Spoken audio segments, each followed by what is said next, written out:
Jahazi TV.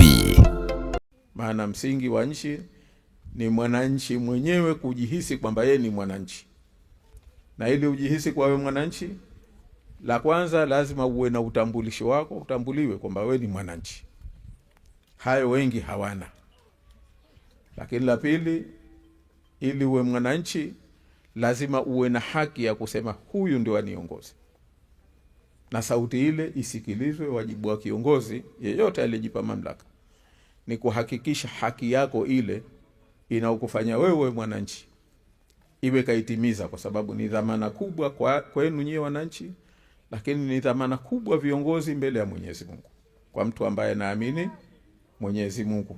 Hayo yamesemwa na mwenyekiti wa taifa wa ACT Wazalendo, Mheshimiwa Othman Masoud Othman, akiwasalimia wananchi wa mikoa ya kichama ya Kaskazini A na B, akiwa katika ziara yake ya kutembelea kuwajulia hali wazee, wagonjwa na watu wanaokabiliwa na matatizo mbalimbali yakiwemo ya kiafya na wasiojiweza huko mkoa wa Kaskazini Unguja.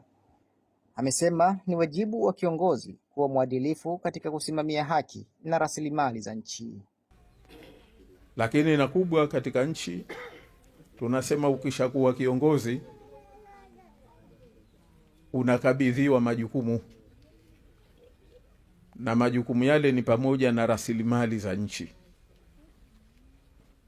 Na hili ni jambo kubwa sana. Nchi yetu utaona ni maskini, lakini katika huo maskini wake bado kuna rasilimali nyingi sana. Kwa hivyo unakabidhiwa wewe kama kiongozi.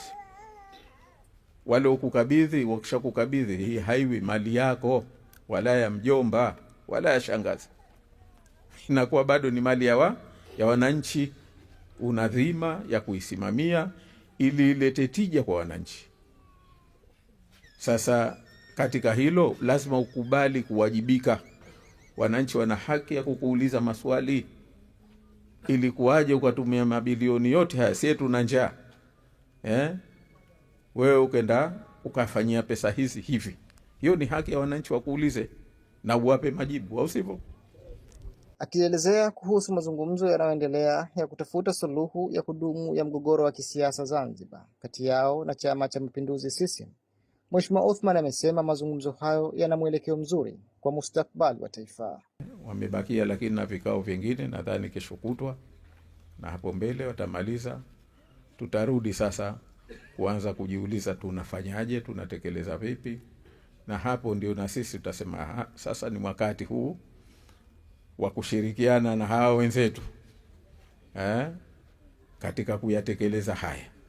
Sio kwenda tu hujajio kuulizwa unaenda unaambiwa tu kapande kwenye gari, lakini nakwenda wapi gari hii? Ukiulizwa inakwenda wapi, sasa mimi naenda kupanda tu gari. Hii inakwenda kusini bwana. Wewe safari yako unakwenda unakwenda Nungwi, lakini hawa wanakwenda Kitogani. Sasa unapandaji gari unakwenda Kitogani, wewe unakwenda Nungwi? Ndio maana tukasema kwanza tuelewane. Jamaa, sisi safari yetu tunataka twende Nungwi.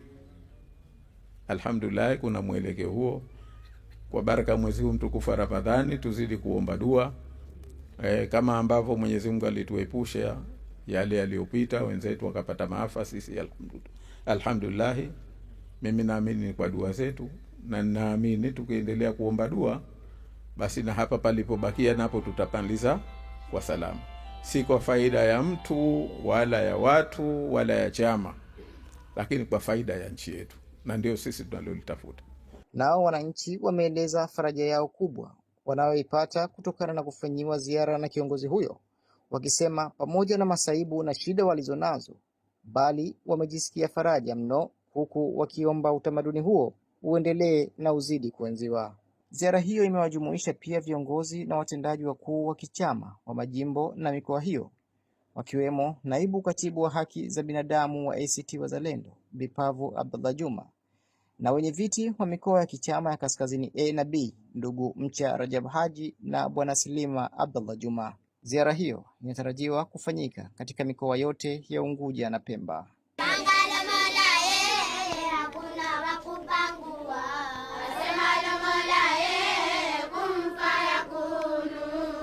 Hakuna